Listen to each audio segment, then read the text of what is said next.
రాష్ట్ర వ్యాప్తంగా ప్రతినిత్యం లక్షలాది మంది పేదల కడుపు నింపే అన్నా క్యాంటీన్లు చంద్రబాబు నాయుడు గారు తిరిగి ముఖ్యమంత్రి కావడంతో పునఃప్రారంభమయ్యాయి. ఇప్పటికే 175 క్యాంటీన్లు రాష్ట్ర వ్యాప్తంగా పేదలకు అన్నం పెడతా ఉన్నాయి. మేము ఎన్నికల సమయంలో ఇచ్చిన హామీ ప్రకారం మూతపడ్డ అన్నా క్యాంటీన్లను తిరిగి ప్రారంభం చేస్తామని చెప్పాం. ఈరోజు రాయదుర్గం పట్టణంలో అన్నా క్యాంటీన్ను మళ్ళా ప్రారంభం చేశాం.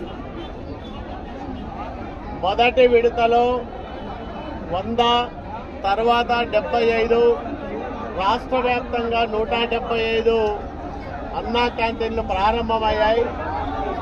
మనకు అక్షయ పాత్ర ద్వారా ఆహారం సరఫరా చేయడానికి రాయదుర్గం కొంత దూరంగా ఉంది.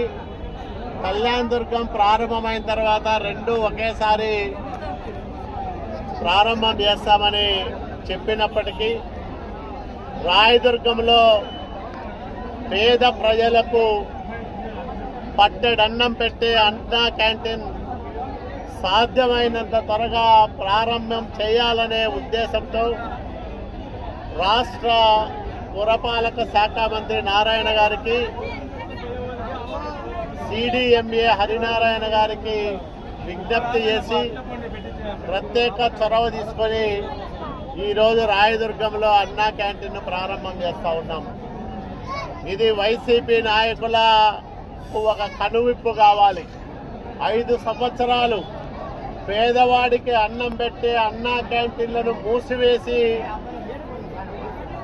లక్షల మంది పొట్టగొట్టిన దుర్మార్గపు పరిపాలనకు రాష్ట్ర ప్రజలు చరమగీతం పాడి చంద్రబాబు నాయుడు గారికి పట్టం కట్టిన నేపథ్యంలో ఎన్డీఏ ప్రభుత్వం నారా చంద్రబాబు నాయుడు గారి నాయకత్వంలో పవన్ కళ్యాణ్ గారి సహకారంతో భారతీయ జనతా పార్టీ ప్రధానమంత్రి నరేంద్ర మోడీ గారి ఆశీస్సులతో ఈ రాష్ట్రంలో ఒక మంచి పరిపాలన అందివ్వాలని, పేదలకు మేలు చేయాలని, ప్రజారంజకమైన పరిపాలన సాగించాలని, ఆంధ్రప్రదేశ్ రాష్ట్రాన్ని అభివృద్ధిలోనూ సంక్షేమంలోనూ భారతదేశంలోనే ఒక ఆదర్శవంతమైన రాష్ట్రంగా తీర్చిదిద్దాలని సంకల్పం తీసుకొని ఎన్డీఏ ప్రభుత్వం పనిచేస్తూ ఉంది.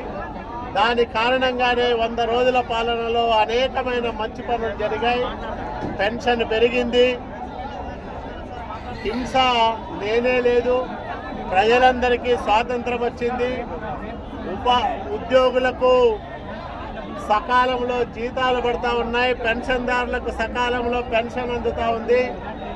ఇవన్నీ కూడా ఒక మంచి పరిపాలనకు దృష్టాంతాలని నేను మీ అందరికీ మనవి చేసుకుంటూ, రాయదుర్గంలో ఈరోజు ప్రారంభమైన ఈ అన్నా క్యాంటీన్ పేదల ఆకలి తీర్చడంలో అగ్రభాగాన ఉంటుందని, ఎందుకంటే గతంలో కూడా రాయలసీమ జోన్లోనే ఎక్కువ మందికి సేవలు అందించిన చరిత్ర రాయదుర్గం అన్నా క్యాంటీన్కు ఉంది. కాబట్టి మళ్ళీ అదే ప్రకారంగా పేదల ఆకలి తీర్చడంలో అగ్రభాగాన రాయదుర్గం అన్నా క్యాంటీన్ నిలవాలని, నిలుస్తుందని ప్రగాఢంగా కోరుకుంటూ ఆశిస్తూ సెలవు తీసుకుంటా ఉన్నాం.